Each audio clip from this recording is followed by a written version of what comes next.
রমজানের নীরব রাত।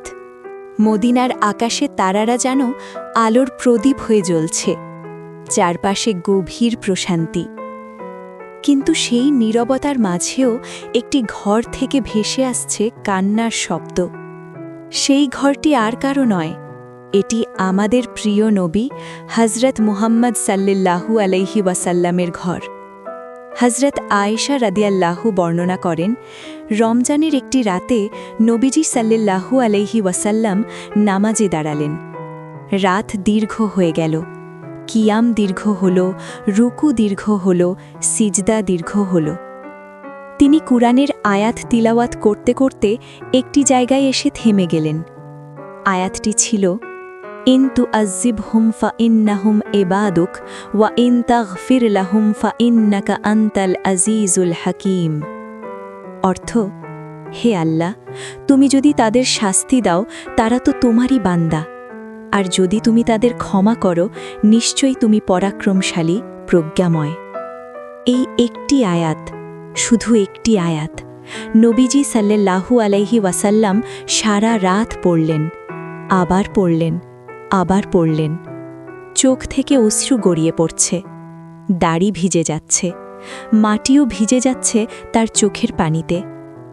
তিনি কাঁদছেন নিজের জন্য নয়, তিনি কাঁদছেন আমাদের জন্য, উম্মতের জন্য। তিনি বলছেন, হে আমার রব, আমার উম্মত, আমার উম্মত। ভাবো একবার, আমরা যারা হাজার বছর পরে জন্মেছি, আমাদের ভুল, আমাদের গুনাহ, আমাদের অবহেলা, এসবের জন্য সেই নবী সাল্লাল্লাহু আলাইহি ওয়াসাল্লাম অশ্রু ঝরিয়েছেন রমজানের রাতে। সকালে হজরত আয়েশা রাদিয়াল্লাহু বললেন, ইয়া রাসূলাল্লাহ, আল্লাহ তো আপনার আগের ও পরের সব গুনাহ মাফ করে দিয়েছেন, তাহলে আপনি এত কাঁদেন কেন? তিনি উত্তরে বললেন, আমি কি আল্লাহর একজন কৃতজ্ঞ বান্দা হব না? সহিহ বুখারী। এটাই ছিল তার রমজান। শুধু রোজা রাখা নয়, শুধু ইফতার নয়, বরং কান্না, দোয়া, কুরআন আর উম্মতের জন্য ভালোবাসা। আজ আমরা রমজানে কি করি? রাত জাগি কিন্তু মোবাইলে, কাঁদি কিন্তু দুনিয়ার জন্য, চাই কিন্তু শুধু নিজের জন্য। আর তিনি সারা রাত কাঁদলেন আমাদের জন্য। রমজান আসলে ক্ষুধার মাস নয়, এটি হৃদয় গলানোর মাস, এটি চোখ ভেজানোর মাস, এটি আল্লাহর কাছে ফিরে যাওয়ার মাস।